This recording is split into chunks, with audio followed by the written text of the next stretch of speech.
what they do. This is what they're offering us in this country here. And nobody can tell me about this country because I was friggin' born here. I was born here. So you all know that. Just because I'm a black man doesn't mean I wasn't born here. I was born here. London is my home. Lambeth is my home. This is where I was raised. I see these children every day. I'm trying to stop children from fighting each other, killing each other. What help do I get?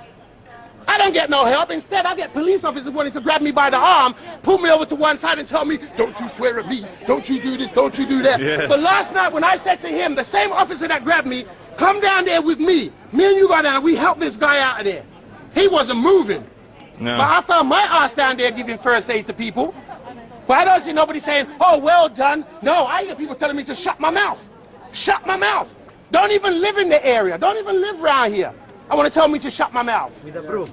Right? Exactly. And he's got a broom in his hand. Want to shove it up his arse. Hey. And I ain't afraid of no police because I have rights too. I have rights too. 2 weeks ago, they pulled me up down Falcon Road for riding my bike, right? And accused me of looking like somebody who just committed a robbery. Pinned me up down on Falcon Road, searching me in front of the children that were around, searching me right out in the open. A 46-year-old man. Yeah. And I'm not supposed to say shit. Yeah. Yes, massa. No, massa. Look in the newspaper. How is it in the newspaper? And I'm telling you all this now. I was down there last night, and it weren't just black people. Yeah. Right? It weren't just black people. You look in the friggin' newspaper, what do you see? Black people. Black people.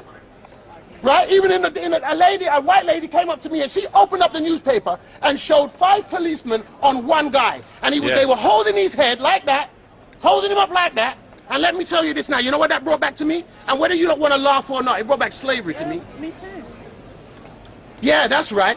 And I know people that say, oh, take that chip off your shoulder about slavery. Forget about slavery. But I don't see nobody forgetting about the Holocaust. Yeah. Thank you. Oh, my God. Right? I don't see nobody forgetting about that. Remember, you know, I would rather be in Africa. Trust me. Believe me when I say I would rather be in Africa than in this country. But what have they done to Africa? Raped it. They raped it. They suck everything out of it they can. And when they can't get their oil, they send in their soldiers. They send in their soldiers to stabilize that oil. Stabilize it because we want it. We want oil, and that's all they care about. Not about the soldiers that are dying out there. Not about the families that have to take it.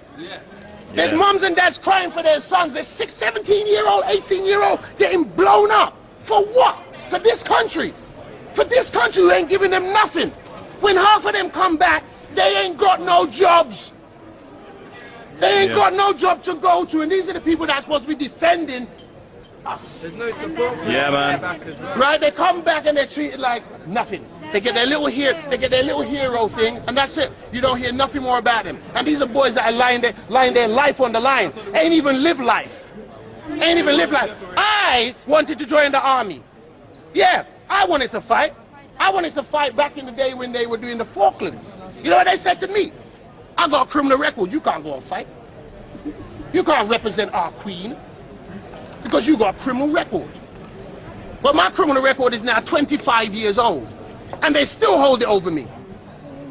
No matter how much work I've done with the kids, no matter how much I try and help them, no matter how much I talk to parents, I talk to parents all the time. I tell them, get your child in order. But they're not allowed to. And they're not allowed to because this government brought in this law that you can't put your hand on your child. You can't discipline your child. You're not allowed to discipline your child. Now, don't get me wrong, you know. I know there's abuse in this country. I know that people abuse their children. But don't take away the right of law-abiding citizens who want to control their children. When you have a 17-year-old son that is 6'3" and is built like Arnold Schwarzenegger, you're going to tell him he can't go out. Yeah. Now I come in, I'm 6'1", I might have a chance. But the only chance I'm going to have is by bringing him down. But I bring him down, what happens to me? I go to jail. Yeah. I go to jail and I'm called a child beater. The next thing I'm on some register. Yeah. Yeah. And nobody knows my story, but as soon as they see your name on the register, well, that's it, innit? Yeah. He's a child molester. He must have been troubling some children. Something. Something like that. Not the fact that I'm trying to help these kids. Help them every day. I know where I live. I see the kids every day. I just have to look out my window and see them down there, smoking weed, doing nothing, arguing amongst themselves. Yeah, I know what they're smoking. They're smoking that skunk stuff. Skunk. And we know what the skunk does. I ain't gonna powder coat you or anything. The skunk messes up their mind. It messes up their minds. It sends them more violent. And then what comes down to it? It came down. I'm down Clapham Junction, and there's boys that I know, and I'm telling them get out of here, and they're telling me to fuck off. Because they want those trainers, because they ain't been able to buy those trainers because the government gives them £30 or something, and now they want to cut it, right? They take away their clubs, the clubs that I used to help the kids. We used to do a bit of boxing just to burn up some energy. They take away the clubs, and I get some asshole telling me to shut up. How can you tell me to shut up somebody who lives in it? Yeah. They can't afford the university. Right? Please, let's not even go there. Yeah. $9 grand, but they say there are ways. There are ways of getting this $9 grand. Well, the way is go through their system, get caught up in their system, and basically that way they can pin you down any way they want. You're in debt. You're in debt before you've even left education. Yeah. Huh? I'm in debt from ones of council. Why? Because then they say that they gave me too much benefit. They gave me too much benefit, but now I have to pay all back out of the little money that I'm supposed to be getting every week. That's just an example.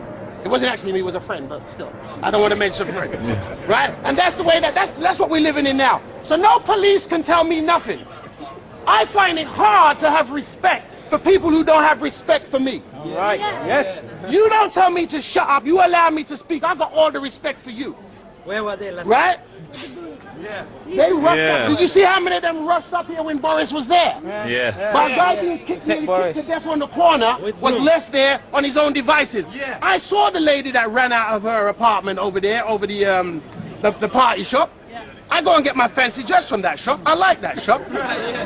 Right? But the point being is, the lady had to run out of her home. I don't condone that. I damn anybody that wants to turn around and says, I'm condoning the violence that happened. Bullshit. I ain't condoning that. I don't say it's right to burn down your whole area where you live. But what I am saying is they're crying out. That's what I'm saying. That's what I said to him. They're crying out. And if you turn around and you write to your MP, they're on holiday, or your letter gets missing, because I've written to my MP half a dozen times, and I can guarantee you when I phone their office, oh, the letter must have got mislaid. We didn't seem to have that letter. Yeah, exactly the same. So who do I turn to? I can't turn to the police for help, because they're not going to help me. They look at me, I ain't helping him. So who do I turn to? Who do the children turn to? I don't have the money to start up. I wanted to start up a youth club. They didn't want to give me the money. They didn't want to give me the money to start up the youth club. Because as far as they're concerned, it's a waste of time, isn't it? It's all a waste of time. Let's stop hiding our head. Let's stop burying our head in the sand and look at the reality and where you friggin' live. And if you ain't lived in it, don't come to me. Don't say nothing to me. I've had black people come up to me and say to me, well, I made it. Well, la-di-da. Good for you. I ain't got nothing against a black person making it. But how many of us? Anybody. How many of us? I'm a Liverpool supporter through and through, right? And I'm going to tell you why. I'm going to tell you why I mentioned that. Because in all the Premiership teams, look at their management. White. To get a black man in management there, they tried John Barnes. They tried to bring John Barnes in it. He was out before you knew, because he wouldn't conform. All right? So don't be telling me that we get the opportunities. Doors get shut in our face, but they get shut in our face with a smile, with a handshake. I went for an interview 2 years ago in a hotel to do personal training. You know what the woman said to me? Are you prepared to cut your hair? What? This is locks. I have a belief in me, but you want me to cut my hair so I can work in a hotel. I went to the job center and I complained. I said, I think that's discrimination. What happened? Nothing. Yeah. And the reason nothing happened because one, the job center didn't want to lose the opportunity of being able to send somebody else down there. Yeah. And to look good for themselves, to drop the fact that how many people are out of work. Don't be fooled by those stupid numbers you see on the TV. Those numbers that they see on the TV are for your benefit only, just to try and pacify people. But when it comes down to it, and you look how many people out of work, every third person out of work in England. This is England, the mighty, powerful Britannia. We're so proud, Britannia rules the waves. Huh? But they're not leading the way. They're not leading the way on fixing what's happening here. Instead, they're too busy out wanting to bomb other people's countries, do this and do that. If they had the army just protecting London, they wouldn't need to go out there and fight. Yeah. They wouldn't need to go out there and fight. If they would find a solution to the fact that we need to conquer this energy crisis and stop relying on raping out people's land, then we wouldn't have this issue. But they don't want to spend their money on doing that. They want to spend their money. Let me tell you now, Cameron wants to grab as much as he can while he's in power. Because I don't believe he's going to be in power the next election. So he's going to grab as much as he can right now.